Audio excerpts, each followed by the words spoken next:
The show is brought to you by Mighty Moose Jaw Manure. Out of all legal fertilizers available today, Mighty Moose Jaw Manure provides the best results for your lawn and garden. Ride the moose. Please the moose. Juice the moose. Mighty Moose Jaw Manure. Also edible.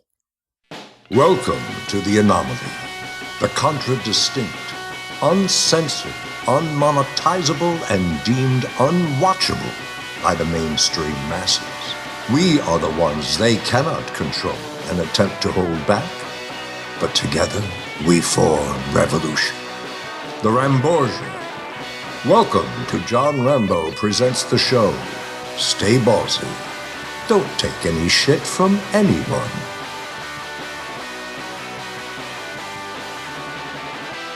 So that was interesting, John. Oh, wasn't it though? So if you guys playing at home, it's a super hot day today. What's the temperature today? 5,007, I think. It's like 80-something in this room right now. Yeah? Yeah. I don't even know what it is. I didn't even look at a report. Celsius. Yeah, you got to make sure you say that. People get real confused. But I didn't even look at the temperature or watch anything or look at any weather report. You just know. You don't need it. You don't need to know from them. Yeah. My poor neighbor's outside repairing somebody's damaged car in the garage outside in this 90-100% humidity, and I felt bad because man, it's really humid out there. And I realized the dude's out there working on the car. He's not going anywhere for a while. With one of those feather fans that King Tutankhamun would have someone do. Ah, man. And just start fanning the guy, see what he does. I should bring the guy a drink or something. You should wear I don't have anything bottled. a traditional Egyptian loin when you do this. And nothing else. Yeah. Oh, yeah. So when you live out in the sticks, as I do, it gets really hot. Things stop working properly. We had electricity today, which is awesome, but the internet was out for the entire area for the whole day. So you call or check on your phone or something, and they'll give you a status. So they kept saying 6 p.m. By 6 p.m., you're going to be on. It's going to be fine. Don't worry. It's Comcast. So, fault on me for believing it. Yeah. So, of course, 6 comes around, and then they change it. It's not going back till 10 p.m. And then they say, after that, it was we don't know. Indefinitely off. Someday. So, of course, Wednesday, man, we got to do the show on Wednesdays. That's the thing. Of all the times to do it, and this is what happens. So I'm like, all right, I gotta go to John's house. We gotta do it in person, man. So I pack all my stuff, pack the whole computer, numerous wires and lights and all kinds of stuff, man. Throw it all in the car and go down to Hedger Way. And then I realized I forgot the microphone cord. Of course. I head back into the house, and everything's working. You actually got that far? I didn't realize you were actually on the road. Yeah, I left and everything, man. It was just so weird. They were trying to troll me, but I figured it out at the last second. See? You almost got me. But you almost got me. I was a little disappointed, though, because I like going down and doing it. It's fun doing stuff. It's the best way to do it, to do the show is in person, I think. I think the viewers may tell you the same. I don't know how you feel about it. Maybe you're... it makes it easier for you to punch me for when I do stupid, but I don't do that. You don't do that. But anyway, I prefer to do it like a real show, we're in the same room and everything like that. But it's far away, man. This time of night, traffic's bad, all that stuff. So it was gonna be a rough night. I'm like, oh man, I'm gonna be up all night. I gotta get up early tomorrow and everything. Yeah, or we get up early, really early tomorrow morning. But we're here, man. We made it in some fashion. But I wish we could always do it in person, man. You got to build do you have an extra space? I've got a secondary room, but there's no air conditioner in there. If you could put together a studio room where if I just come, we don't have to really set a lot up. Everything's kind of saves so much time. Everything's positioned properly. We could even have multiple cameras set up. Whoa! And if we do something like that, put up a nice backdrop. I would come. I would probably do it. Wow. Yeah. So we got to figure this out, maybe. Mm-hmm. What do you think? Well, I got to throw out a lot of stuff from that spare room, then. just put it in the garage that the guy broke. What happened? Yeah. So my neighbor was like, "Oh, by the way, take a look at this." He lowers his garage door and he lowers it about halfway, and the bottom panel and the bottom of the next panel up had gotten smacked into by something. They're all dented up, and it goes up and down, but it doesn't sound happy about it. Huh. It's like all beaten up. He's like, "Did you see anybody do this?" I'm like, "No, man." Was it like this when you left? I'm like, "I left at like 9:30 today. I didn't see anything." This? Did you? Was he implying that maybe you did this? I don't think so, because it doesn't make any sense, because like the way I leave the driveway, I'm in the middle. There's 3 bays. I'm in the middle garage door, so I just back out straight, back until I'm almost ramming into the front of another car, and then I turn away from the garage and just go. There's no turning in that direction for me. I'll tell the guy you'll help fix the garage if he starts work on the podcast studio to assist you. Okay? Hand him a saw and a hammer. You go to town. I feel like I really ought to bring him out like a cold beverage or something, but I don't have anything except like Brita filtered water. So, John, as we complain here about the heat, about technical issues with the internet, very ironic. I was reading the other day. I find that reading is a good way to avoid and try to avoid my crippling addiction to pornography. So sometimes I read. Okay. It's not true. Okay, just calm down. Right. Reading about. I don't fight the addiction. He doesn't realize he has a problem yet.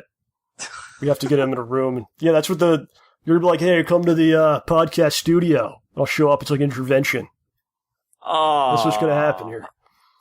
I was reading about the Wright brothers, Orville and Wilbur. Of course, the inventors and the first pilots invented the airplane and the first to fly. And when I found out they had a pact with each other where in the early stages of trying these planes out, these insane contraptions, they would never both fly together in case they were to crash and one was to die, the other could live on and continue the research and work. Wow. Just think about that. That's kind of grim, man. That's like romantic almost, you know? Less Wright brothers, more brothers Grimm. But they just believed in this so much, like they would die. They would die for this. And the other would continue on. Mm-hmm. And the other would watch their brother die. When he took off, he may die. Right. This is the complete opposite of us here, I think. Where it took me like 3 episodes to admit I would suck the poison. We make these little videos. Our passion is not as grandiose as this. I mean, just imagine that though. Like your art your passion, your work could kill you at any moment. The dedication that would take. Imagine doing this show, and one of us could die. Okay, are you trying to make like Saw 5? This may be the next level of podcasting. Oh my gosh, John, you just explained the plot for Unfriended 2. Podcasting's played out at this point. Everything's been done. Imagine someone could die at any moment. You're listening to the podcast. Don't give them any ideas, and then John. the other... Well, give them ideas. I'm giving us ideas. What? And then one of us could die, and the other person has to continue on with the show, just like the Wright brothers had to do. No. I don't know. This is a little crazy. I don't know. I mean, it's not like you're going to let wild animals loose into my bedroom while we're recording the show to scare me. We have sound effects now? What was that? I don't know what you're talking about. What is this, like a goofy morning radio show now? No, someone let a wolf into my bedroom. Oh, man. I do the editing around here, okay, sir? We don't need these special effects. Okay. What do you have there? It's Pamela. Pamela does that? Okay. Yeah, dude. Man. Yeah. Well, friends, welcome to the possibly deadly show. My name is John. I'm joined by soundboard extraordinaire operator OJ's here. All right, you guys stop. It's like it doesn't even sound right. It's like cutting. Just stop, okay? I did. I'm gonna hang up on you. I closed it. How are you doing, sir? I'm alive. You've been sick the last several days? Yep, I've had a I've been basically deaf in my right ear due to clogging problems for like 2-3 weeks. What is it clogged with? What kind of substance is in there? Earwax. How does this occur? It just happened, and then I got one of those earwax cleaning kits from the pharmacy, and it didn't work. But it was pretty gross, so I tried to clean like the outer part of my ear out, and I accidentally stabbed the inner part of my ear with a Q-tip. And I pushed it in farther by accident, because stupid things are done by me sometimes. Yeah. Blood. I mean, what? Was there some blood coming out? No, but... Are you saying what, because you can't hear me because of the blood? For that, or if that caused it? No, I can't not hear you because of the blood in there. Wait. Are you playing sound effects to yourself? No, I'm not. Like, so... But then on Saturday, things really came to a head because I started getting a fever. And so my ear was clogged. I'd seen the doctor on Thursday. He gave me medicine, which I was able to get from the pharmacy on Friday. And at this point, starting Saturday, I didn't realize anything was wrong except my ear was clogged until about halfway through the day when I noticed, oh man, I'm in a really terrible mood. I am angry and I slept like garbage. I just feel like punching everything in the face. Cranky. Oh, wow. And I get dizzy pretty easily, cranky too. Boy. That stinks. Yeah, I was really cranky. So I'm like, well, whatever. You know what? Fine, I'll take my temperature. And my temperature was up like 2 or 3 degrees Fahrenheit. I'm like, okay, that's not good. And I noticed that I'd feel a little dizzy if I closed my eyes or turned my head too fast or looked up and down real fast. Or sometimes even if I just like changed what I was pointing my eyeballs at too quickly. And Sunday, my fever was worse. Monday, I stayed home from work and saw the doctor again on Tuesday. And the doctor's like, nope, keep taking the same medicine. But the doctor, like, sandblasted my ear. What did they put in there? Like, he took this weird suction thing and was just going, like, vacuuming out the inside of my ear. And I'm just sitting there like... Did they take the stuff out? Did they get to... take it home in a bag? A baggie? No, but he took out a lot of it, dude. But I'm just sitting there. By the time he was done, what does it look like? It goes straight into a metal tube and is sucked away, man. Is it like a venom symbiote that comes out? If so, it is the worst symbiote ever. Because it just makes me want to vomit and kill people with it. Well, we've got something for your ear holes today, sir. And for all the listeners out there, we got a little show going on. Oh. You and I alone together. It's been a while. Yeah, seriously, it's been... We had some guests. We had some people watching us. Yeah. It's been a while since we've been alone, intimate with each other. They made me put on my fake non-dead eyes. What? What? What does that mean? Nothing. You're in a mood today. Cranky. I'm not cranky. I'm not feverish, by the way. My temperature is only up 0.5 degrees Fahrenheit. Okay, all right.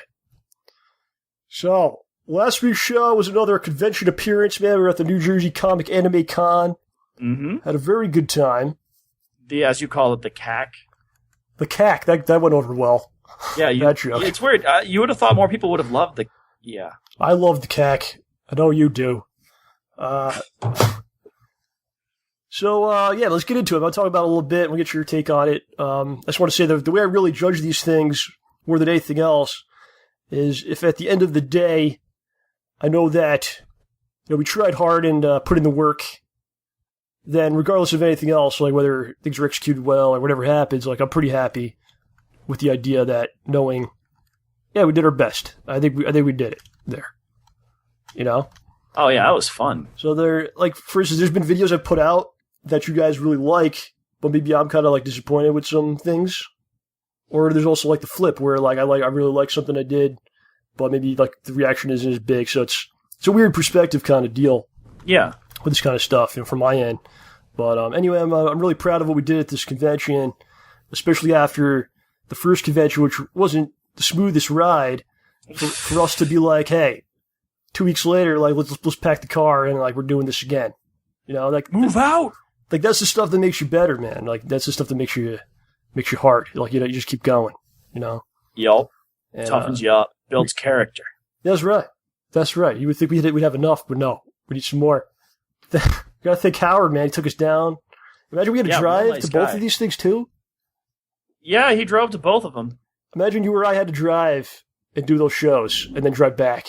Then I'd be cranky. We probably would have killed each other, I would think. Probably, and some other bystanders on the road. We would have been ugly, man. So he was there to take at least that load off and help us like set up and everything. So that was awesome, huge benefit. We're gonna have to take him out or something. Yeah, we owe him some good times.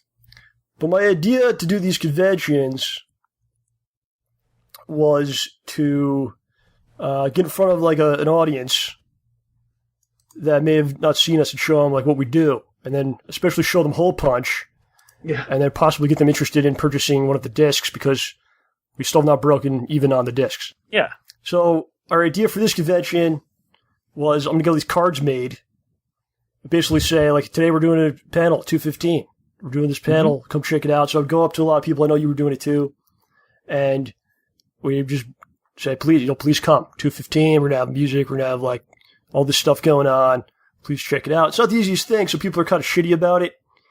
And I don't want to really, like, approaching them with that. And there's this one woman who thought I worked at the convention. Oh, I just started asking me all these questions, and I was like, I don't know about that. And then she's like, is it okay if my daughter goes to see Johnny Young Bosch? Is it very lewd? And I was like, I have no idea. And I don't work here. She's like, well, she didn't like believe me. It was a very awkward exchange. Some people are like, yeah, I'll be there, and then they don't come. But we gave out probably 150 to 200 of these cards, man. A ton of cards, yeah. And you didn't really have the great turnout, but again, you have to try. Like knowing that we did it, okay, we tried our best to get people in. And if you don't do it, then you have the question, right? Right, like what more could I have done? Yeah, exactly. But what's weird about the conventions, maybe you could add to this, it's a little bit like the internet come to life in some ways. Like what? How all the different crazy people on the internet are there in front of you in person now? Less pornography, but it's similar in the fact that I don't know, man. You saw some? What did you? No, but I mean, there's less naked people, but there's certainly plenty of skin showing at most conventions. That is true. Okay, I'm sorry. I take that back. Yeah, one beaten up Goku from the battle with Frieza, and it is shirtless for everyone. But similar in the fact that you've people who are they see the lineup of stuff that's happening, and they're like, yeah, I never heard of this. I'm not checking that out, which is very similar to what we find. I mean, it's human nature, right? It is. It's true. I don't really fault anyone for that. But I actually found a vlog that this dude made who was at the con, and he's talking about the convention, like his experience at the convention. It was cool. Yeah. And he's like, yeah, I went to, he's talking about the panels. He's like, I went to the Johnny Young Bosch panel, and then I left because I never heard of the other panel. He didn't say their name, which I thought was funny, but he's just like, I never heard of it, so I just left. Which is it's I don't know, it's like an uphill battle, man. It's like, I mean, yeah, like, please come check. I was even telling people, like, if you don't like it, leave after like 5 minutes, okay? Yeah, just stick around for a minute. Gotta keep an open mind about things, man. And we had the best panel by far. Of all the ones I saw there, out of all the ones you saw, that you only saw ours. True. All right, we'll just go with that, okay? Don't worry about it. So as like a way, like a promotional venture to check us out. All these people like to fill the room, and then they'd be like, yeah, we'll watch your stuff. Didn't really happen, but there's like so much other stuff I got from this whole thing that I didn't really predict. So, for instance, some people did come. Okay. Oh yeah. I believe we could like quadrupled our previous attendance record, right? I think so. Yeah. We quadrupled it. That's huge. And all the people that were there, they never heard of us before. Nope. Except for our friend, our buddy from from the Aviation Museum. Yes, our friend Zoo came to both. We'll talk about him in a minute, but there's all people that never heard of us before. But we got them to laugh. Oh yeah. What stinks is that from the table I couldn't really see it very well. But once I watched what you recorded, like I'm like, oh my gosh. Wow. Well, the room is gigantic, so you can't really hear. I couldn't see a dang thing. Yeah. It was kind of, it was a huge room, so the sound just kind of got eaten up. But, so people that they never heard us swear, they laughed, they enjoyed what happened. So using my math, okay, correct me if I'm wrong here, we could go to anywhere in the world in front of anyone and possibly make them laugh and enjoy themselves because we were able to do it here. That's the sort of person I want to be in my life, John. That's what you aspire to? You've done it. It's over. Your life is over. Lots of good reactions, okay? So yeah. And again, you go somewhere unknown. You don't know, the people don't know who you are. You get them to laugh, get people to sing along with you. Yeah, you got people to swear about effing someone's I got face, people to curse. I mean, like that's incredible. It's awesome. I loved it. And we got people to be really confused at times, which is my favorite reaction. Yeah. Though you have people that, like, during certain parts, looking at each other. Like, I'm not sure how to feel about this. I have to see how other people are reacting. Validation for my feelings. Yeah, it was something maybe like that. Like, I don't know if I should like this or not. What do they think? Oh, okay, it's acceptable. Or is it okay if I like this? Which is really, if you think about that, it's a cool thing to accomplish because people have seen so much, and there's so much out there. Mm-hmm. So to get like that Andy Kaufman type reaction, it's wonderful. It's a wonderful thing. I don't think it's negative. No, I mean, being compared to Andy Kaufman is... Well, I'm doing the comparison. I mean, I don't know. Yeah, but... If it was like a critic or something, that'd be more valid, but... here's another... I'll make another comparison that's really not going to hold any water. Uh-oh. But one of the things I love, I have this Led Zeppelin DVD, and they have Led Zeppelin's first performance. It's... As Led Zeppelin? As Led Zeppelin. Okay. And it's on Danish TV. And they're on all these kids, and there's people watching, and it's like, here's Led Zeppelin for the first time. And they just start playing Days of Confused and Good Times, Bad Times, and all that stuff. And the people just don't know what to do. They're not, it's not negative, it's not like, this is bad, but it's almost like this is from the future. Whoa. Or something. Like, it's so... Like, they don't know what to think about it. I don't know what to think. I don't know what... Huh? So, I don't know. I'm not saying that's what happened with us. I'm just saying I like that reaction, okay? That's it. Yeah. Just calm down. Cool your jets. Like, is this the future, or am I just confused? Yeah. Like, is this not cool, or is this really cool? I'm just not ready for it yet. Wait, no, I think my body is ready now. Yeah, I don't know. But other positives about it, man, we got invited to do it, which is good. Yeah. Which is like, that means people like want us to do some stuff in the future. That's cool. It was an awesome setup. It felt like real pro with the microphones and like, wow, this is like the first time we did a professional show. With like a setup. It was like pretty cool. And it was like legit. Like we had a table, we had water. Well, I brought the water, but we had the projector. Once we realized that for some reason the projector did not like Macintosh computers. Yes, we had some issues with Howard's computer. There's always weird snafus like that, man. That's just how it goes. Yeah, but the dude from the hotel who came over to help us out, like, he was a little, I wouldn't say he wasn't crazy looking, but what the? No. But he looked like one of the, like, in a movie, like that really, the slightly eccentric, really smart guy. Yeah. And he just wanted to help out. He was really cool. And of course, our boy Zoo, who's been to both live shows. Yeah. Man, that's awesome. That's an awesome thing. Yeah, dude. No one else has been to both of those shows except for you, myself, and Howard. He's been to both shows. He came in like the middle of this one. I was so happy to see him. Yeah, me too. Although I gotta say it's funny. You're like, oh, you already saw this part. Yeah. So I gotta say, also many thanks to Uncle Yo / Carl for coming in and being a part of the panel as well. That was I was about to mention that. So I think that's probably it for Hole Punch. And it was a good send-off for Hole Punch. Hole Punch is had a nice ride. But yeah, you and Carl, man, it was kind of funny. Like, you guys never talked about what you're going to be doing. I thought he was going to come by before the panel. So you guys, like, we never really talked to each other or like amongst each other, like what was going to go down. Yeah. And you guys kind of put something together, which I think was cool. That was not my best improv. Oh, there's some good stuff in there. I told him, like, all right, he's going to ask for a question, and then you just jump up. So I thought it was cute. But, oh, yeah. Actually, I asked Howard after he helped me put my hair back on. Yeah. To go ask Howard, like, please ask Carl that when I ask for questions, that's when he starts being rude.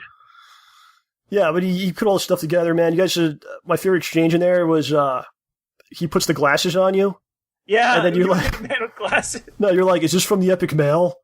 Oh yeah. And then he goes, everything I'm wearing and all these people are wearing is from the Epic that Mill. was the best. And you have this look on your face of just like, oh my God, he's right. I'm surrounded by it. It's too late. I can't stop them. Even these good people have been taken in. Yeah, the look was like they're all against me almost. Like, are they all against me? What's going to happen here? It's pretty awesome. It's just like Stanford. Yeah, it was pretty great, man. But, yeah, the 2 conventions, I have to say, over the last month, I've learned a lot of stuff. Got some experience, and the whole thing's really, we've talked about this before in the past shows. We used to get more motivational and stuff, but confidence, man. Everything in life's about confidence and just doing stuff repetition. Yeah, just act like you're supposed to be there.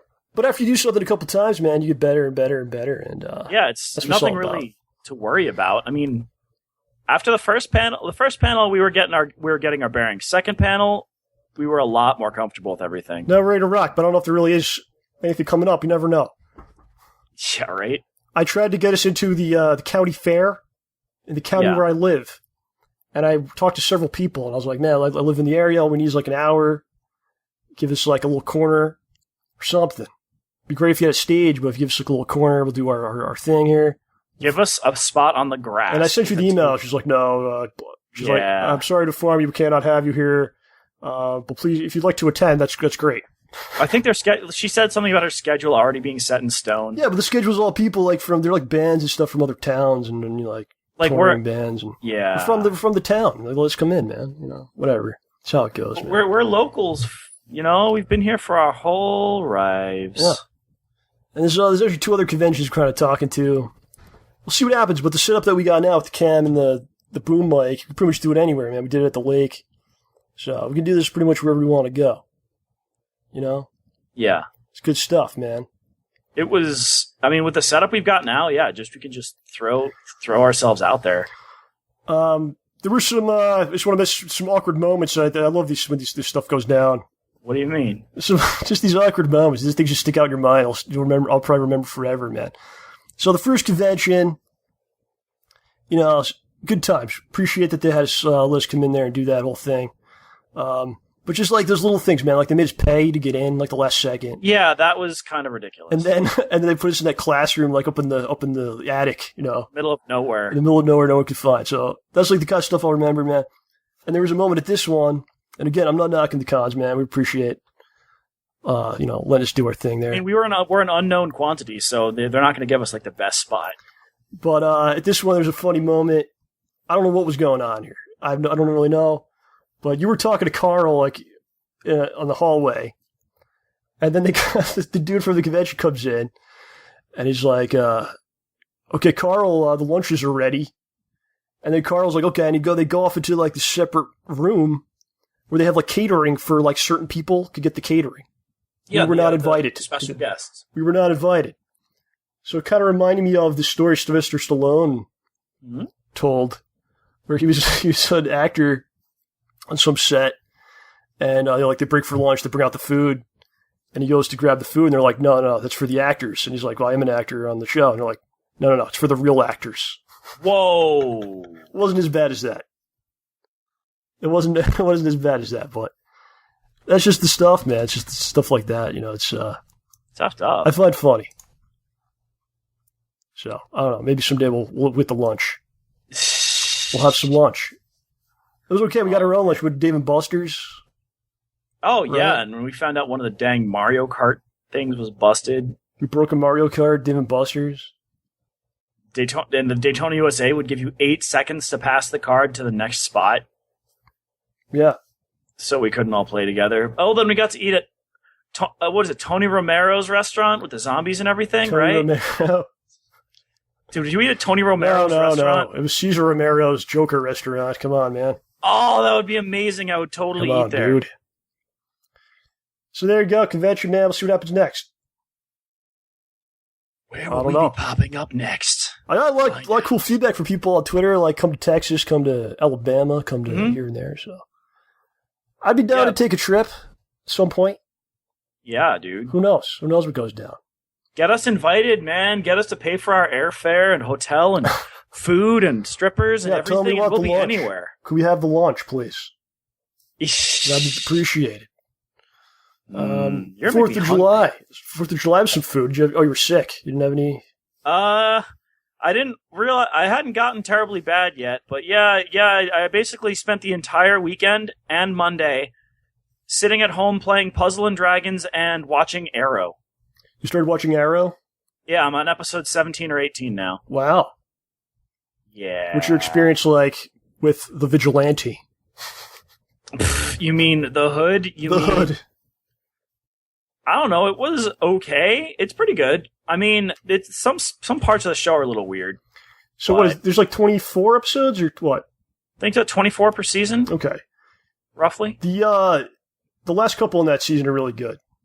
Well, I'm working my way there. I'm going to keep going, yeah. Although some things in the show are utterly ridiculous. Oh, yeah. Hi, my name is Felicity Smoke. I work in IT. Hey, Felicity, can you recover the hard drive from this laptop? Yes, I work in IT. That's what I do. Oh, she can do that's the whole show, man. And that's just the beginning. She does all kinds of, she can do like anything. It's like, hey, Felicity, yeah? Can you hack this military-grade key fob? Yes, sure, I'm in IT. That's what I do. She could find anyone based on if they're talking. She could find out where they are. Just like if they're just talking. That doesn't make any sense. Voice recognition system, like through camera. I don't know, it's weird. Satellites and... Yeah, like, at least those ones are technology-ish, but then he's like, hey, Felicity, yeah? I've got this energy drink, and I need you to tell me where the water in it came from. Oh, sure. I'm in IT. That's what... Like, seriously, does no one understand what people in IT do? If she could do half of this stuff, she would be working for the CIA. Like, she can hack through, like, military-grade encryption. She should be working for the government, like, making a butt face of money. Later on, she helps the Atom build his costume, or suit, so she does a lot with this education that she got. Very good. Is she actually... The thing I'm scared to check if she's actually a character in the Green Arrow universe, because I don't want spoilers. She was in it, but not anywhere in the same capacity. Okay. Like, she's a character that popped up a couple times, like in the 70s, or possibly the 80s. And was she actually someone who helped the Atom build his costume? No. Okay. Come on. Just like how... If you think about that show's got so much working against it, it has no right to be as good as it is. Like, it's on CW. You know, like, the budget's probably not through the roof or anything. It's like a teen drama sometimes. Sometimes it is, but there's some really good stuff in there. I recommend it. Keep going with that. I'm not going to quit yet. Yeah, keep going. It's good. Season 2 is fun. Get Deathstroke coming in. Oh yeah, they've shown stuff with him already. Yeah. But 4th of July, man, America's birthday. I enjoy the 4th of July now, man. Everyone's outside having a good time. I walked around the neighborhood, man. It's 3 different parties playing Billy Joel at the same time. Really? Different songs, but very weird. I mean, is it that much of a 4th of July thing to play that much Billy Joel? I guess. In New York, yeah. I think so. Oh, that's I don't true. know. I don't really know what's going on, man. I think Billy Joel's a safe bet if you have a mixture of ages of people. Like, we could all appreciate. Yeah, Joel. everyone can appreciate it. We could all appreciate it. So, yeah. Doesn't matter how old you are, okay? And one party had Piano Man on, which I don't know if it's really festive. Is it? That's not really festive. That's a sad song. It's about a bunch of people who would fail at life. Like, they literally have failed at what they want to do. There's somewhere they'd rather be, something they'd rather be doing, but instead they just drink away their sorrows together at a bar. Oh man, Robot Chicken did an awesome thing with that, where he's Billy Joel's the piano god, and he basically goes around the bar like getting everyone's story, and then he can like manipulate them because he knows everything about them. It's pretty awesome. I don't know if you can find that on like YouTube or something, but it was great. I can't completely remember 100% what it was, but the piano god, he just takes over. He knows everyone's secret, everyone's life. Really? Yeah, it's great. That's a good point. Yeah, he knows all these people, everything about them. Dude, that's kind of effed up. That's like next you're gonna see him play skee ball and turn into Alanis Morissette, and he's singing it to them. Dude, that never had time for a wife. Like, oh shit, I told him that 2 weeks ago. It was a private conversation. Yeah. Yeah, dude. Well, there's a Bare Naked Ladies song about that. Running Out of Ink. Like, this guy's writing bad songs that nobody likes, and people came to listen, and he's like, nope, that wasn't me. then he starts singing about like his girlfriend's or best friend's like life just as a song, and everyone loves it. And then they leave him. Wow. Yeah. So there's a lot of landmark things going on with the U.S. Mm-hmm. You've been a citizen for some years, right? Yeah, some number of years. Some number of years. How do you feel about the state of the country? This is a huge question. This is the most important question you've ever been asked on this show. How do you feel about the state of the nation? State of the union. We're doing some things right and some things wrong. Yeah? Mm-hmm. Would you ever want to run for office? Wow, you're pausing. You can't run for office after this show. Kidding me? It's over now. I don't know. I'm not that crazy. Yeah, but you put up anything blatantly illegal on here. Yeah, but I'm here, and they're going to go, well, you've associated with this guy for so long. Oh, come on. You'd be my vice pres. Sure, I would do it. You're going to run. That would be... I can't run for another, 4.25 years. Are you thinking about doing this? I don't know. I don't think I'd actually ever run for office, but... Because the sheer amount of pressure... The sheer amount of pressure you'd be under. That and the entire political system has some serious issues. Yeah. Money in politics, bad. I think you could do it. Come on. I'm honored by your confidence, but what would my platform be? Money in politics, bad. Just give your money to me. Well, see where the wind takes you, John. Don't rule out. See what happens. All right. What do you feel about the country? What would you like to alter? Do better. Anarchy, would you like to get rid of the government completely? No, I don't want to get rid of the government. No? They do some cool stuff for us. They should stop effing with the internet. You hate taxes. I pay taxes. You hate them, though. There's some issues, but I prefer that my taxes go to things I like more than things I don't like. Yeah. It would be cool if we didn't need to be able to blow up the entire country at once, but that's a pretty tough stance to take. You don't like nukes? Well, it's just scary that we live in a world where we could kill all life on the planet. But the thing is, other countries can do it too. It's not if no one else had the power and only we had the power, that would be effed up. But the fact that a lot of countries can do it, that's super effed up. If you didn't have that, though, that's the plot to probably 60% of all movies ever been made. Exactly. Has been something with the nukes. They stole the nuke. The nuke might go off. The government's going to nuke their own people. They've made a better nuke. Yeah. There's a nuke scheduled to hit the wrong city. Someone's going to launch every nuke at once. Mm-hmm. So that's the end of films. You can't do that. You can't get rid of the nukes. Yeah. You just can't. Yeah, I think things are going pretty well. There's some good stuff happening. Yeah, we're getting better. I think we've got a lot of problems with social issues and stigma against people with mental illnesses and health issues. But yeah, I think we are moving in the right direction. I have some issues with the fact that any one of us can be shot at any time and anywhere we might be, which I think is bad. That's a risk you take anywhere. It's true, but I feel like it's more prevalent here, and it seems very easy for lunatics to legally and easily obtain weaponry. And people will say, criminals will always find a way to get them, no matter what. If you make it harder, they'll still get it. And then maybe that's true, but would you feel better if they had to put some work into it? Maybe that'd be more of some form of a deterrent. Every time there's a shooting, it's always how do you get the weapon? That man had to go through 3 obstacle courses, fill out 200 forms in triplicate, and cure cancer just to get that gun. Well, what you usually find out is the guy, whoever, he's got a history, he's unemployed, previous arrests, whatever, went down to Walmart and picked some stuff up. Or ordered online, which is even funnier. Didn't even have to leave the house. So I'd rather hear that he had to go to the Middle East, sell his body on the black market to obtain a weapon, and then he had to smuggle it across the border in his anus. Something. What if that's what he sold on the black market? That's fine.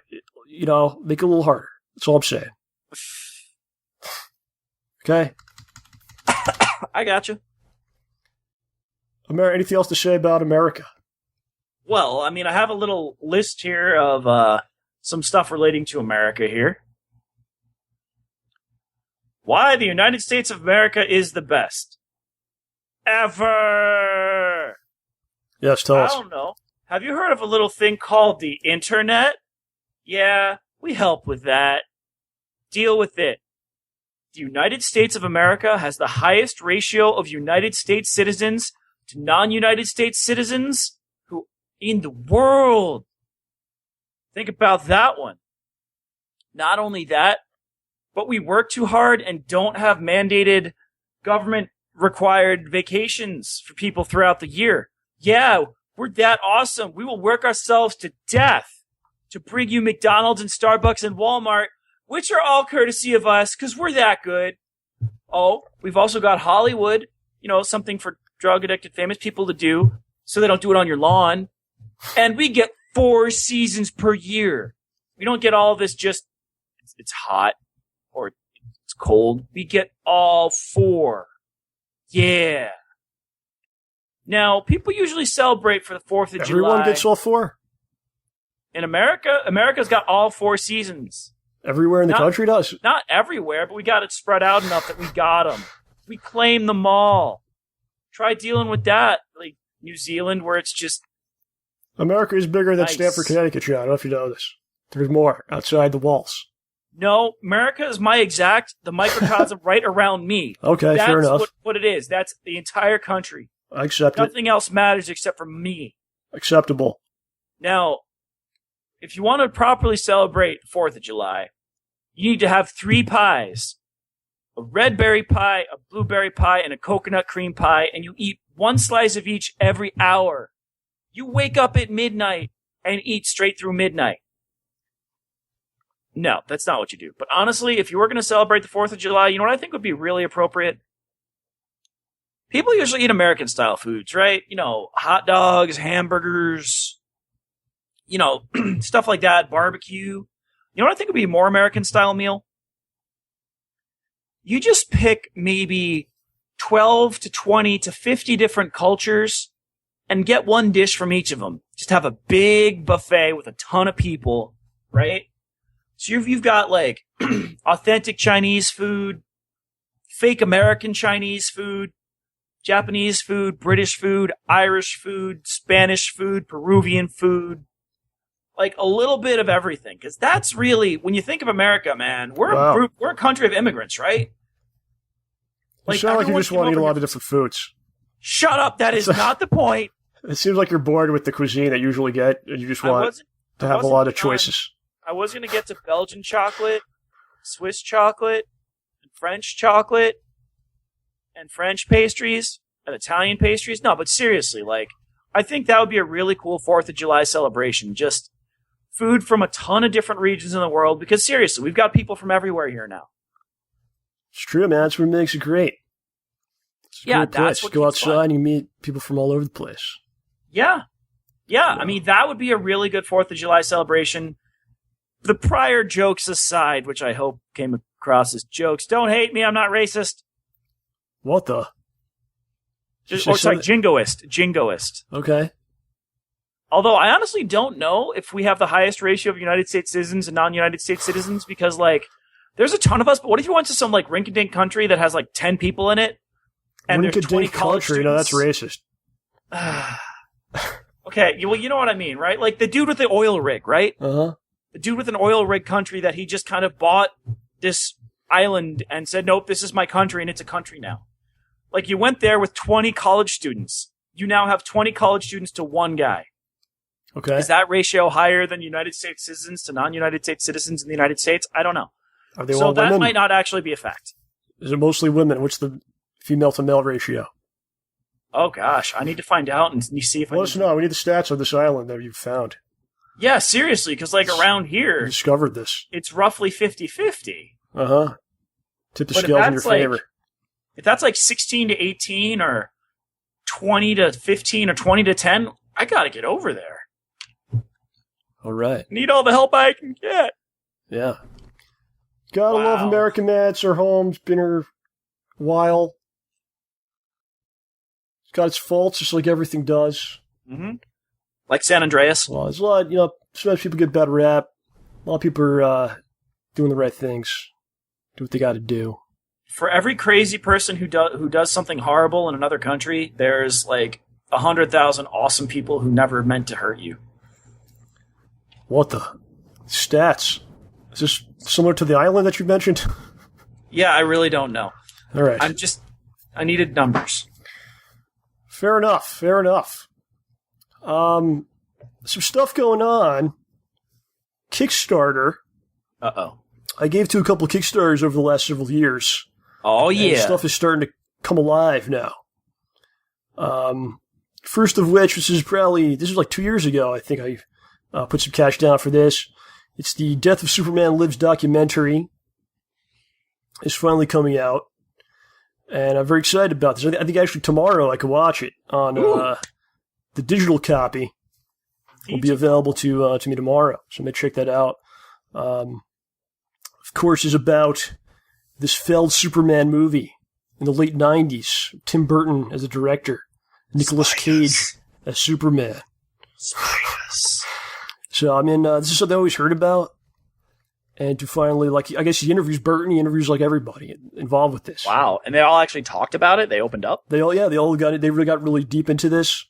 Wow. And there's some reviews out there very good for this documentary. That's a documentary I like. About a movie that never was made. This documentary is about, wars going on out there, famines, things people should know about. No, I want to know about Superman. We're going to watch one on Superman. Exactly, yes. So I think we have plans to get together and maybe check this out and do a show. We have a little some plan a couple weeks for you. But the other one, I think you put in for this too, Mighty Number 9. Yup. And I finally got the thing where you pick the console. Yeah, and my mind was blown. You didn't know what to do? What did you do? I didn't know what to do. I think I picked one of the Windows options. Really? I freaked out, man. I didn't know what to say. I don't know what to do. You have every console though. What?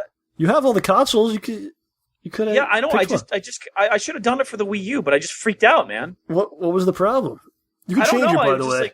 You can change it? Up until the end of July, yeah. I just don't know what the best one to pick is. The Wii U's got the weird controller, but maybe they'll do something cool. Maybe a sub-weapon screen or something down there. Yeah. That would be pretty slick. But, I was just freaking out. I had some confusion as well because, I'm starting to get rid of a lot of stuff. I just sold my Wii, just getting rid of things. So I was like, man, I don't know what to do. So I just got the 360. I was like, that's easy to hook up again. Oh, yeah. And so, I don't know. We'll see. It looks pretty cool. Yeah. I'll be honest. I felt bad because I only gave them $20. Uh-huh. And there's so much other cool stuff you could have gotten, but I'm just really wanted it, but just... It doesn't come out until, I think, the fall anyway. But they're having you pick now. But it's weird because you kind of forget about these things, Yeah. When years go by. Yup. And you're like, oh yeah, I did pay for that. Oh, cool. Yeah, I did a Kickstarter for the Mega Man board game, which is coming out sometime in the next, eventually. It takes so long sometimes. You're just waiting and waiting and waiting. Mm. What do you think about Kickstarter? We're a couple years into it now. Seems like there's some resistance to it now. People are kind of like, wait a second. There's some good and there's some bad. Yeah. There's times when there's some people who need the money. Mm-hmm. They have no way of really doing it on their own, right? Yes. They have a great idea, and Kickstarter is supposed to be a place where if your idea is good enough, you can get backing from real people who aren't going to take creative control over your dang project. And you're like a guy off the street. You're not someone who's known or has some credibility where corporations will pay you. Yeah, Zach Braff's I want to make a new movie. Okay. Please give me $3 million so I can make the movie. I loved Garden State, but no one wanted to support you after that? Maybe not. Well, for instance, a similar example, the Mighty Number 9. I guess they already put up their next game on Kickstarter, Yeah. Which is that was Red Ash or something. I think it's in collaboration with an anime. Well, there's two. There's two Kickstarters. One's for the anime, one's for the game. It'd be fun. It would be horrible if one got backed and the other one didn't. I don't know what it's at now, but when I looked at it a few days ago, people were kind of like, "Wait a second, we don't even know if the other game's good." Or like, "Don't you have money now because people are buying this game?" Or so it's I don't know. It's tough. Yeah, man. it's tough. Like, I talked to Angus about this. When Angus was on here, I talked to him about it. There's like, I don't know. For me, like, there's a certain amount of. I feel like you lose freedom if you do it. Less freedom than if you got like a producer or publisher. Well, okay, it's probably the same though. I think anytime someone invests, you're losing a little bit of freedom there. Yeah. You know, it's no longer like I just do what I want. And now it's like I gotta, live up to what the standards that these people have now put on me because they've given money and expect X. Some people do thrive under the pressure. But also the thing is, one of the things it does is it shows you what your user base is. Like, say, for a game, the people that you're going to be working with, like the people you're making the game for. And you can get their opinions on what they like. I mean, you don't have to listen to them, but if you're doing it to please your fans, it does give you a really good way to know which of your fans like you enough to give you money. And it's right. You're right. If you're trying to please them, maybe you're not doing it right. You should be trying to make the best product you can in the way that you want to. Yeah. I mean, it just depends, really, on how much you want to listen to what they have to say. Interesting. Wonder where this will be in like a couple of years. Would just be like out of control, It still just bugs me because some people don't effing need it. It seems to be going the wrong way. That's what I'll say. You know what happened? Okay, so do you remember when I bought all the paid $100 or so and got 3 million miniatures? Yeah. So those guys, that was the first Reaper Bones Kickstarter for miniatures, and they're like, okay, cool, and they were trying to expand from making metal miniatures to making plastic ones, which are a little bit cheaper for the consumer, and so they could do, and they want to do a lot of different types of a lot of different types of models, different figures, crazy stuff. So the more money they got, the more molds they could afford to buy and switch into plastic from metal. Makes sense. And they made a ton of money, hand over fist. They got so much cash. Granted, they had to produce everything, but I think they would have planned it out such that they still made a profit from doing it, right? Then they did Bones 2, and they also made a ton of money. They just kickstarted Bones 3. They put in stretch goals up to $60,000 and asked for maybe being funded at maybe $100,000 to do more. Yeah. Within 20 minutes, they were at $268,000. They start adding goals, right? But the thing is, that was before they added goals above 60,000. Yeah. So they didn't need to add any goals below 60,000. Right. Or below 200,000 because they already hit it. I'm guessing they probably added some or already had a plan, but I have to wonder I love, the company. They're pretty cool. And I'll admit the miniatures, the material they're made out of is kind of bendy, or at least the first generation was. Maybe they're better now, but they're not bad minis at all. Sure, the women are all half naked and the men are all fully dressed, but I don't have a problem with that. I'm kidding. Oi. But anyway, did they really need the money? How much money do they have? I'm not their accountant. I don't know. I wonder how much Kickstarter is helping them make really cool new stuff, and how much it is people basically making it so that all their down payments on molds and everything is taken care of. So, how much is them need it, and how much of it is this really helps us a lot, which isn't bad. It helps them a lot, but if they don't need it, there's probably other people out there who could use it more. You guys say at the end of the day, people who are homeless and things like that. No, but what if you're you're the small developer and you have a great idea, you have a proof of concept, and you just want to show everyone, I got you. You can do this, but you can't afford a team, you can't afford anything. You can't buy art. You had your best friend draw stuff up just for the time being placeholders. Those are the guys who I think really need Kickstarter. Now, don't get me wrong. Just remember, I'm not saying that Reaper shouldn't do Kickstarters or anything like that, or that Jack Braff shouldn't have done it, or Veronica Mars. I'm just saying that maybe some people need it more. Linking Zach Braff to this program. we're towards the end of the show. Hopefully, like, they're not, oh gosh, that means the last thing that people remember is going to be me complaining about this. I'm sorry. I love Kickstarter. It's the best. Give them money. Well, it's up to you as an individual, man, if you want to give or not. That's what it is, Yeah. And that's, I see a lot of people get like really mad.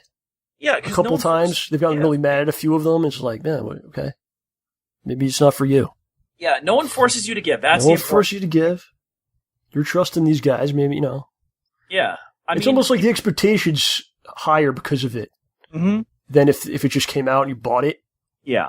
Even though, like, you get the same, like, usually, like, a game or something, right? You give the money, you get the game.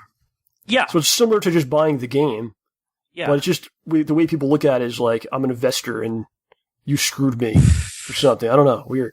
I mean, well, I gotta say, like, for people like the dude from Mighty Number 9, right? Yeah. He got basically kicked out of the company he worked for because they didn't want to make the sort of game that he made that people actually like. And, okay, that's the story, basically, in my head. I don't know how true that is. Making up statistics again, blah, blah, blah. But, like, that's the sort of person who I think really benefits from this, right? Like, obviously the publisher he was with didn't think that his dream was good enough to actually make. So Kickstarter lets people who believe in him give him money to do it. And same thing with Bloodstained, which is by Iga. Oh gosh, what's his full name? I have no idea. It's Castlevania guy. Yeah. Yeah. I mean, it's the same deal, right? Maybe Konami didn't want to make more Castlevania games, or maybe they were stifling his creativity, making him do the same thing over and over again. It'll be interesting to see what happens with the whole thing. Yeah, I want to see how these games turn out. I've kickstarted a bunch of games now. Kickstarter that could go any number of directions. If a lot of these games turn out to not be great, people might be turned off to making or giving to anything, which is kind of sad. Yeah. Well, what stinks is there's a webcomic I like, and they kickstarted a board game with this other company who was going to make this card game with them. It was a Goblins, I forgot, it's goblinscomic.com. Goblins Alternate Realities. Yeah. And the guy basically took all the money and ran. Nice. All of the money everyone put in just He went to that island you were talking about earlier. Uh-huh. He did. Wow. With all the American women. Yeah, that's why he's the only man. Obviously. So there's something else that's coming out. This is kind of bonkers, man, this thing. I'm going to get this. X-Men Days of Future Past. Oh, yeah, Amazon was trying to get me to buy it. It is the Rogue Cut. Comes out on next Tuesday. I got to get this thing. It's got 18 minutes of Rogue added in to the movie. Is Anna Paquin still playing Rogue? Yes. Okay, I'll buy it. And she was actually in. She was in the original version for about 5 seconds. If you recall, Wolverine wakes up in the new future, or the new present, I guess. I don't know what's going on. Oh, at the end? At the end, she's there with Iceman. They're like, oh, hey. What up? But I'm interested in getting this, just the pure wackiness of it. You know what stinks, though? Yeah. They can't go back in time and make Gambit not be 70 by the time the new movies come out. Well, they are doing that. How? I don't know how. In the Wolverine movie, when it was like the 50s, right? Dude, that movie doesn't even jive with with what they did. Yeah, but here's the thing, because Stryker was like an old man in that, and then in the Days of Future Past, he's like 20 something. But here's the question: and Wolverine was in Vietnam in the 60s when he wasn't in that. I don't know. But if that's what happened, that never happened right? at all. It just never happened. But if that's what happened, then, but that won't change when Gambit was born. No, he was just never in it ever. He just never existed. Oh, okay, I can see that. Like the movie never happened, and then like Deadpool, he's nothing to do with that. I can't wait for that movie though. They're doing some nice stuff, man. They're doing some nice promotional things. Oh, I've seen some of the promotional photos, like with him lying in front of a fireplace. There's one today where he's trying to hitch a ride to Comic-Con, which is going on, I think, this weekend. The only problem is Deadpool cosplayers are sometimes just awful to people. Really? Yeah, no, dude, they're dressed as Deadpool, so they're going to prank you. I'm Deadpool. I'm allowed to prank you. Some people go too far. Some people just go too far with the Deadpool. I'm allowed to pull your pants down, spread some mayo on it, spank you. Exactly. Deadpool did it. Well, honestly, Deadpool's more of a pancakes guy. Yeah. So the Road Cut thing, it's definitely one of those cash grabs. that like no one should buy. But I'm definitely going to get it. I don't have the movie yet, so. No, I don't know. Maybe it's cool. I don't know. But it's just weird. It's just weird. And I'm a mark for this kind of stuff. I've talked about it in the past. I would buy like the Beast version, the Beast cut. I would buy the Toad cut. I would buy them all. Just because, yeah. You know, I got that problem. I want to see how, oh gosh, yeah, that's dude. the problems that I have to deal with in my life. That I have wait to a second, work through. if Beast is, oh my gosh, so Beast eventually becomes, Beast becomes what? What's his name? He becomes the Beast. From Cheers. Oh, yes, he does, yeah. But the thing is, like, the age-wise, it actually still works, right? Yeah. He was like a teenager in the 60s and 70s? Well, he was in Future Past, I think. Kelsey Grammer? Beast was. Kelsey Grammer, yeah. I think he was in it at the end. Really? I think so. I don't know that. Look it up. You got the IMDb going? All right. Who played the adult Beast in the end? Because I know he was there. I don't remember the adult Beast at the end. He's in there. He's like, oh, Logan. Oh, Long night yeah. or something like that. Did you have a rough night, Logan? See, like, I was having... I used to be a different dude. Who I was is now dead. I've taken over the body of this guy, this version of myself. This is what really bugged me, man. When I'm talking with a friend, like I've got a friend who knows some stuff about the X-Men, just enough to get it wrong, like all the time. Ugh. Like he's right a quarter of the time and wrong 3/4 of the time. It really just sometimes it's not that. We're gonna have to show him the road cut. Like, listen, I got the road cut. We're gonna learn about Rogue together. Did you find it out? Beast older uncredited. We don't know who. It's just a guy in a suit. No, it says Kelsey Grammer. Beast. Oh, okay. Yeah, it was him. I thought it was him. Sounded like him. Oh my gosh, they used archive footage for William Stryker. Okay.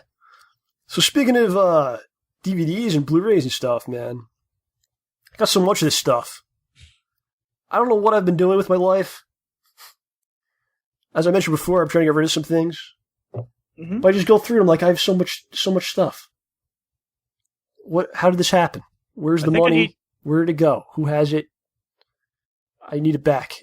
You know, I think I need your help to help me throw stuff out, man. Well, here's what I'm doing. I'm going through a lot of the DVDs, and I have a lot of stupid DVDs, man. Okay? Airheads. Have you seen this movie?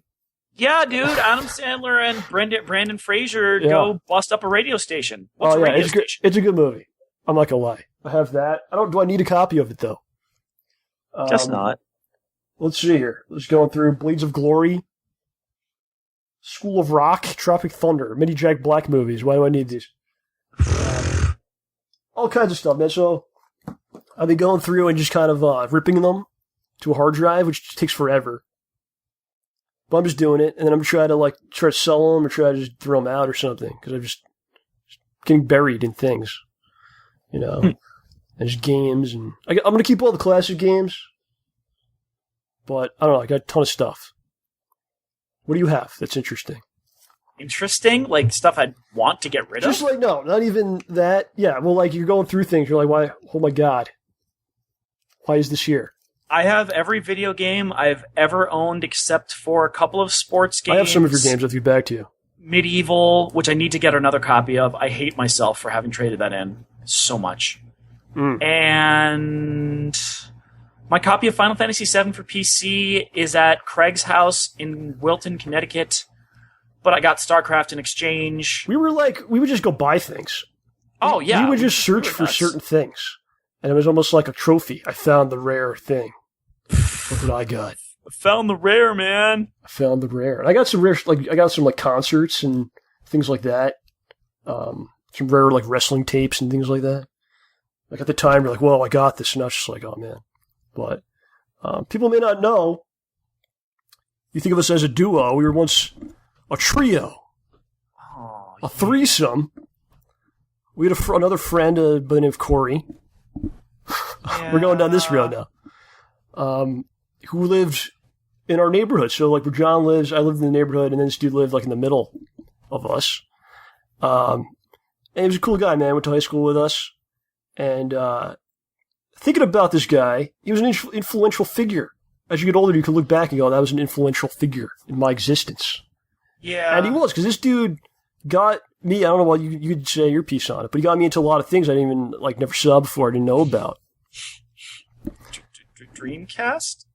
Oh, he was big into Dreamcast, but, he was the first one to have, like, anime, like, on, like, DVDs. Yep. And tapes and stuff. He spoiled Trigun for me. We had some issues with him, we'll talk about that, but, did he reveal anime to you? Was it the first time you saw? Was it at his home? He was one of the people who first showed me anime. There were a couple. Yeah, but he had a lot, and it was like, whoa, what is this? And I remember specifically one day do you know where I'm going with this? Oh, really? Oh yeah, we gotta go. So I remember being with you and him, and we're in his room, and he had like hentai. I remember the name of the video. But I didn't know what the hell that was. I'd never heard of this before. And this was late 90s. And he puts this in. He didn't even say like what it was or pornographic or anything like that. He just starts playing it. And I think he like fast forwarded to certain parts. He was a little crazy. Like he did that big time. Like, look what I got. Look what I know. And like that kind of thing. Yeah. So me and John were watching this hentai with this dude. As first we time didn't I'd watch seen. much of it. We're just like, wait, what? No, because you would fast forward, like, look at this, look at that, look at this happening. And it was about, what was the name of it? People want to watch Elven it. Bride. The Elven Bride is about this elf woman who meets this human, and they're like trying to they fall in love, have relations with each other, but like the parts don't fit. They can't without magical lube. They can't, because she's too small. She's too tight. Whoa. She's too big. Watch it there. What? That's exactly what the parts problem don't match is. up. So he's got to go into the forest to find this lubricant. It was wild. I remember the quality was really good. You know what's funny? People often ask me if I ever watched like the Justice League cartoon or like that era, but I really didn't watch that stuff because remember like once we found anime, it was like, man, this is like anime. It's like the animation's so much better. The stories are like so deep. Yeah, not that one specifically. I was watching Tenchi Muyo, and that had boobs. So I never really got into the Justice League, but I watched it years later, and it was like, oh, it's pretty good, But at the time, it was like, I'm not watching that. I watched some of it. I'll read the comics, man. I got the real stuff. I don't need that. But he just had all this stuff, man. He was into like burning the games. He was the first one like to show he had these burned games. Yeah, and a lot of movies, a lot of music. He like knew about, would like show us and. Go to his house sometimes, like weekends. And he was into sushi. First time I had sushi, was that with that dude? Yeah, you guys, that really ticked me off one day, though. We've talked about that before. What, the sushi bar incident? Where you guys took me to a restaurant, What's the insisted incident? on sitting at the sushi bar when I didn't eat sushi. And then you're like, no, you can order sushi at the non-sushi at the sushi bar. No, you can't. It's rude. Yes, you can. They get upset. They made me sit at a different table. They made me sit at a different table. I don't remember this the way you do. I remember it, man. I was mortified. You wouldn't even try it. I don't remember this being a bad thing. I'd already tried sushi. All right. Well, I don't know. Mortified. Sorry. What do you want me to tell you? We're trying to get you to open your mind, expand your mind. Oh, gosh. Years later, you would live in Japan. So, I mean, we're trying to help you. I know. And we were right in the end. But yeah, and it's just like, it was cool, and he was very opinionated on stuff to the point where if you were listening to something or watching something or like talking about something that he didn't like he felt it wasn't a good, he would just like rip you, chastise you for this, like one of those people, right? Yeah. So yeah, and in the end, give you a piece of his mind. Yeah, he was very opinionated. Like, this is what's good, this is what sucks. Right? You better line up. You know what movie we went to? That was big. He was into the Kevin Smith movies. Yep. Which I never had heard of. He went to see Jay and Silent Bob Strike Back, I think it was called, in the theater. I think you were there for that. Pretty sure. And that was the first time I was like, oh, what is this? And he knew all the movies, you explained, like, oh, this is from this movie and that movie. And I got into those big time. So, I don't know. You have any other stories about the man? About Corey? Yes. Where is he now? We don't know. I don't know, Hopefully he's but doing well. I feel bad because his mom was sad that we didn't hang out with him much anymore. Well, what happened towards the end of school, he got really deep into drug use and had to cut some ties. He also would alternate between being really nice to me and focusing every single mean joke on me. Hence, Like when we were hanging out with a group of like the three of us, I became the butt of every joke. Yeah, like not in a fun way, more yeah. like in a I'm just being made fun of here and I'm not enjoying it. Yeah, it was tough.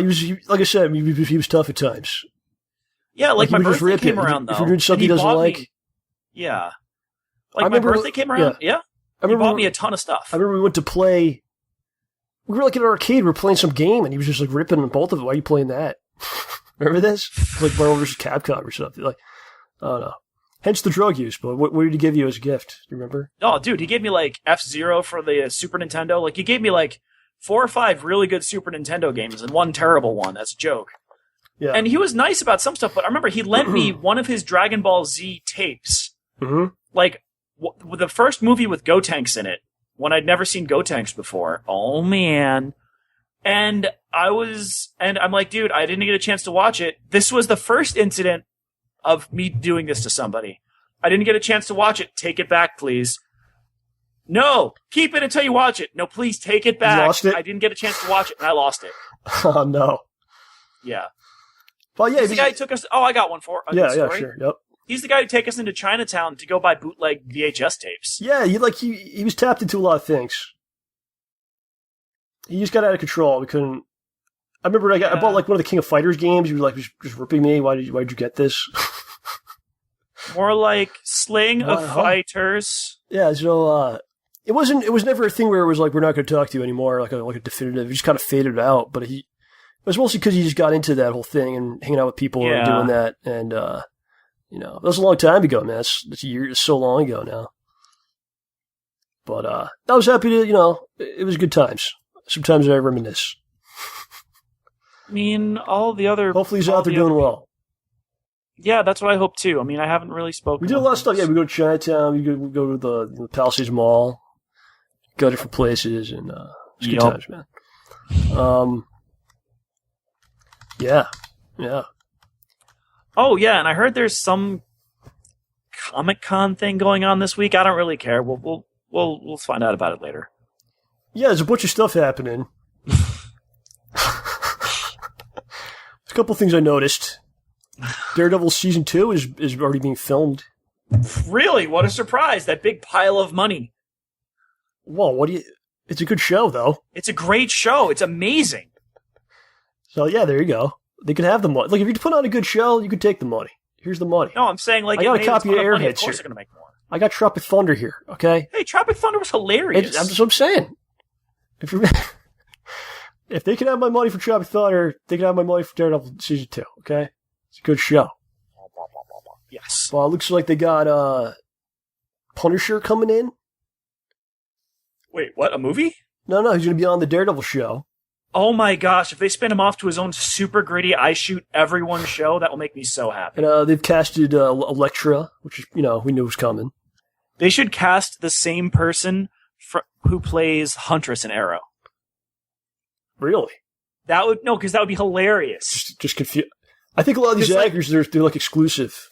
But that would make sense, but it's kind of funny, like, okay, so you're going to play the love interest who's kind of an anti-hero and a little bit crazy of a masked vigilante who runs around the city wounding villains. Wait. What? Are you describing Daredevil to me or Arrow? To the Vertigo episode yet? Yeah. Oh, he comes back like a million times over the course of the whole thing. The guy who got there's like a Vertigo, and then there's like another Vertigo that comes in. It's always some kind of Vertigo. Because that guy, the Count? Yes, Count Vertigo. That guy was crazy. He seemed like a fun character, and then he got neck stabbed. Huh? He seemed like a fun character. Okay, here's some news coming in already. You want to hear this stuff? Yeah, man. All right, this is weird, man. This is weird. All right, we can talk about this. The new Spider-Man reboot. We kind of touched on it a little bit. A lot of controversy about this because it is another Peter Parker. It's another white guy playing Peter Parker. People maybe wanted Miles Morales or something different. Mm-hmm. I don't know what your stance on this. There's a quote from Stan Lee. Maybe you can find it. You can read it off. Be like an official show here. Okay. Stan Lee basically said, like, the characters are what they are. And if you want to have like new characters that represent different groups of people, like we should make some new characters that do that. You know, not have to like change. But they just did that to Thor and... No, they didn't change. The difference is like, that's what people thought they were doing. Like they didn't take Thor and just make him a woman. Like it's a totally different character that became Thor, but the Thor that you know still exists in the comics as like a different dude. He's just not Thor. He's called Odin's son now. They didn't like, you know what I'm saying? They didn't take Thor and just be like, he's now a woman. It's not the same thing. It's not the same. It's two different characters. Okay. Okay, fair enough. That makes sense. Yeah, that's what that is. It's not a big deal. But anyway, did you find the Stan Lee thing or no? I'm looking for it. Oh, gosh. What did you find? There's a Washington Post article. Hold on. Please tell me this is ironic. Oh, Peter Parker, a.k.a. Spider-Man, should be straight and white, says co-creator Stan Lee. Is that what you're looking for? That wasn't his exact quote. That's like a I'm looking. Like that's the headline? That's like the, you know, click on this to see what he said. What did he actually... Oh, wait. I wouldn't mind if Peter Parker had originally been black, a Latino, an Indian, or anything else, that he stay that way. But we originally made him white. I don't see any reason to change that. Yeah, that's not what that headline says, is it? No, the headline is... And guess what? You clicked on it. So that's blown why out of proportion. That's why they did it. It's clickbait. It's clickbait from the Washington Post. Right. Anyway, one of the things they're doing with the Spider-Man movie I read is they're going to kind of make it like the Breakfast Club, like a vibe to it, which, if you read the early Stan Lee comics, is really what it kind of is, man. It's about this group of kids. There's Flash, right? He's the football player jock guy. Peter's the nerd guy. There's Mary Jane. There's Gwen. They're all friends. There's like a group of kids, man, at the school. And they're all involved in those early comics, man. So that's something they haven't really done in the movies yet. So that's kind of cool to me. Now, hopefully it doesn't go down like CW, drama type areas. Yeah. But we'll see. But I thought that's kind of a cool spin in my mind. Here's something that just came out. I'm looking at this for the first time. This one I don't know about. You tell me what you think, all right? In the new Spider-Man movie coming out, Aunt May will be played by Marissa Tomei. Not seeing it right now. Maybe that'll be good. I don't know. Wait, Marissa Tomei, but... My cousin Vinny, you know what I'm talking about? Yeah, no. She was in The Wrestler, too, but like... Yeah. Isn't Aunt May supposed to be like... She's like 50? How old is she? She's maybe 50 years old. Aunt May's probably supposed to be older than that. A lot older. I always picture her as an old lady. Peter Parker's like 19 in this. Or maybe he's supposed to be like 16. Marissa Tomei is 51. He's supposed to be like 16, so... I don't know, maybe that'll work. And she'll age with the character. Let me think. When I was 15, how old were my parents? I don't know. My parents were actually a little bit younger than Marissa Tomei, which means that she is younger than my grandparents were. By like 15 to 20 years. Stan Lee says white people are the best. Not as good as other. Or better than anyone else. You know, that is going to get us in trouble because people aren't going to listen to anything. That's how you get the views, man. If that was the title of this episode of the show. OJ says that Stan Lee is. Yeah. Well, I got some activity on my Twitter now. OJ prefers whites. Wow, that's crazy stuff. Wow. Yeah, so there you go. That's something coming out, man. This thing's going down. Comic-Con. Wow. Yeah, it's good. This is an exciting time. It is. It's do you feel the burnout of the superhero era? Do you feel it at all? Not fatigued? yet. No fatigue? No fatigue for me, but it's not as exciting as it was a couple years ago. Come on. No, we expect them now. We expect several per year. You expect them to be like way over the top great. Yeah, like you can't get away with a merely passable one right now. No, you get destroyed. It's got to be like the greatest thing ever done. See, that's why I like why I was really happy for Kingsman. It's a comic book movie, but it felt like a 1960s Bond film. I got to see that. Yeah, I heard about that. I want to see that. Oh yeah, I got it for my dad for his birthday or Father's Day, one of those two. Okay. So if you break into my house after I give it to him, I didn't tell you it was there. Moving on from that, do I want to incriminate myself here? Ow. You lunatic. I just closed my teeth too quickly. Well, I'm excited for all these movies. I still am. Suicide Squad. Looks cool. That's it looks cool to me. nuts. It looks good. Okay. The Batman Superman thing's interesting. Right? Mm-hmm. We'll see what goes down. People got to realize, man. You know what Batman I got? Actually, I was watching 89 Batman last night because it just popped up on Netflix all of a sudden, so I was watching it last night. But for you and I, our Batman really was Batman and Robin. I never saw it. Well, you didn't see it, but it came out, I think, 97. So we were like 13-ish. So that's really like, this is the Batman I got. That was my I saw Michael Keaton when I was a I little did too. kid. I did too. But we were too young. We weren't supposed to be there. We were too young for that. Well, I'm just saying, like, my point is, look at the color quality has jumped up so much. oh yeah, And though I people kind of want to laugh. People really get upset about like little things. It's like, man, this is what I had, okay? So the same guy I was talking about before. You're really burying this guy. Wow. Well, I don't know. All right, I was keep just going. bugged because he said the urban myth about daddy long leg spiders. Anyway, it was that the best Batman movie was the original with Michael Keaton.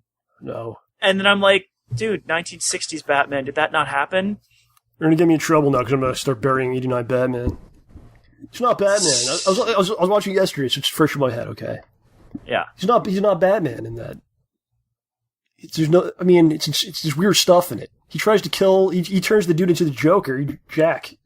Like he's holding him up above the chemicals, and then he's like, I'll just drop him. I want him to die. Later in the movie, he kills another guy, throws like that spiral stairwell thing he's going up, clock tower thing, throws a guy down. That ain't no Batman. Okay. Batman doesn't kill people. At the time, it's amazing because it's like, oh damn, superhero movie. Yeah, right? But yeah, he's just killing people left and right. The Bruce Wayne, he's like all, I don't know, it's all like eccentrically weird. And, I don't know, there's wacky stuff in it, okay? The beginning of the movies, it blows my mind too. The first freaking 5 minutes. Okay? Superman? No, the Batman. first one? Batman.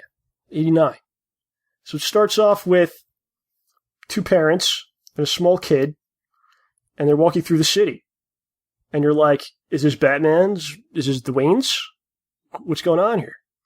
So they go into an alleyway, and then a dude comes out, punches out the father, robs him, and then runs off. And then they show Batman's watching this the whole time. So why didn't he... He's watching basically like exactly what happened to him go on again. And he doesn't stop it. He just watches this.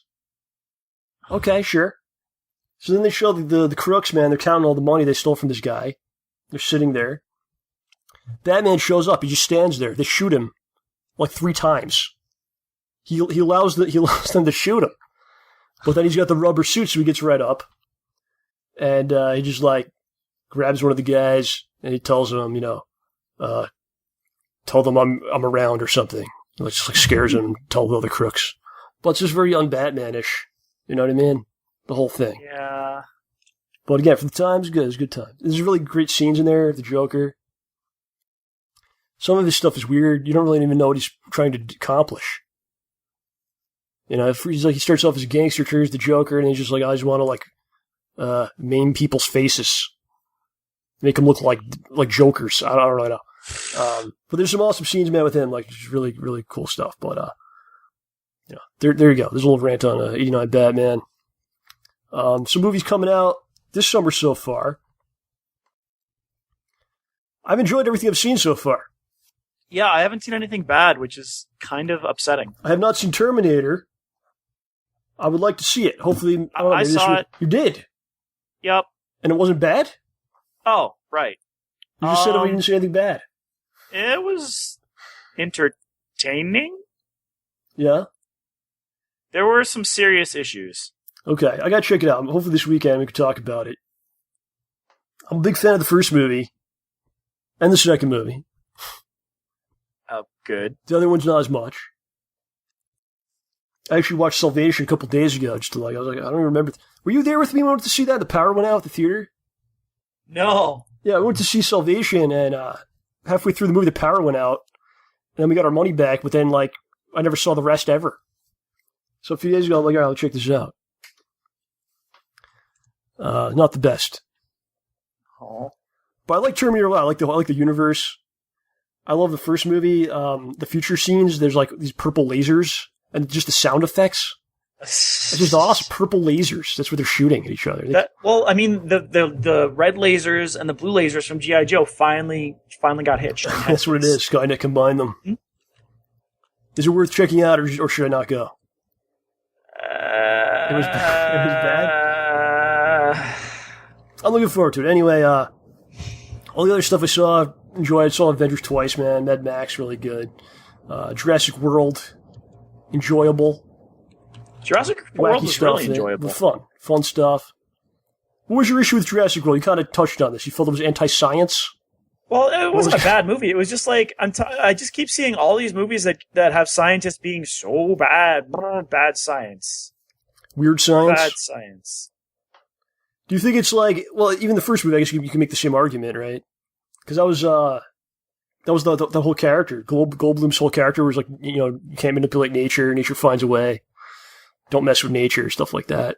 Yeah. There's no more about like using science for perverse reasons. Maybe that's bad. Is that really what it's about? Like, it's okay to make the dinosaurs, that's cool, but to create them just to stick them in zoo type things and pay people, charge people to see them, is that like, maybe that's really what's wrong?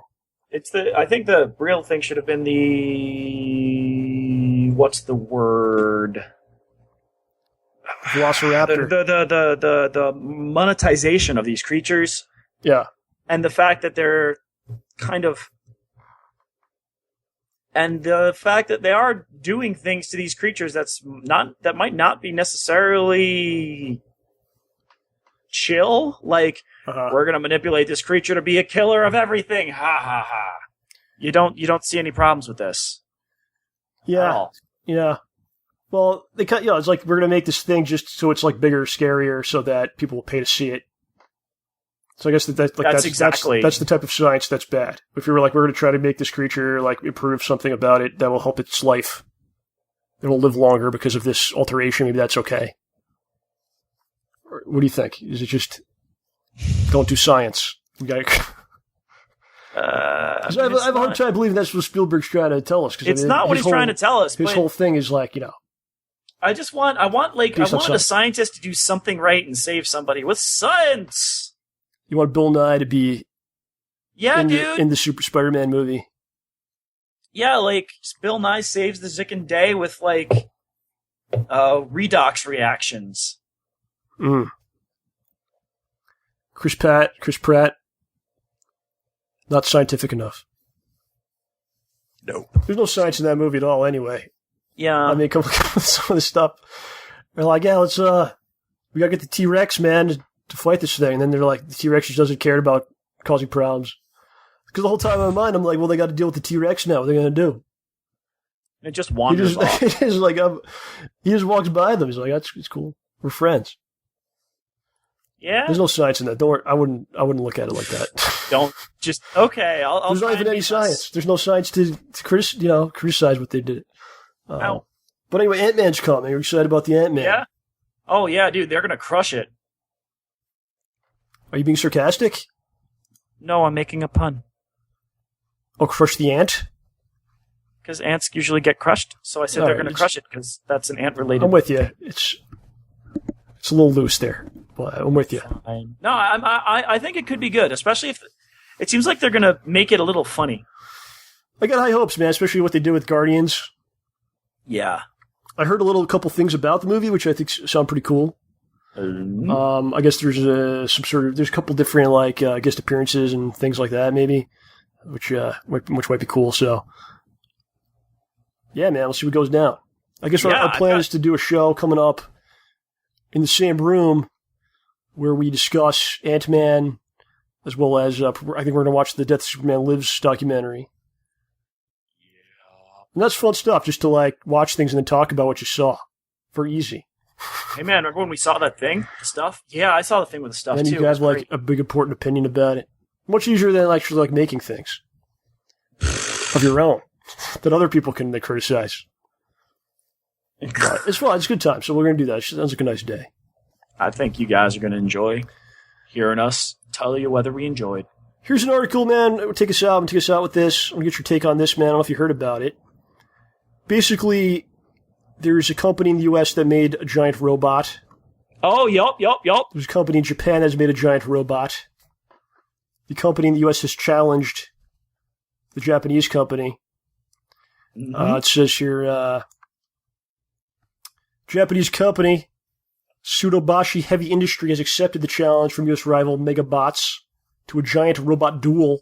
Mm-hmm. With Tsudobashi founder Kogaru Karata saying, yes, I'll fight, absolutely.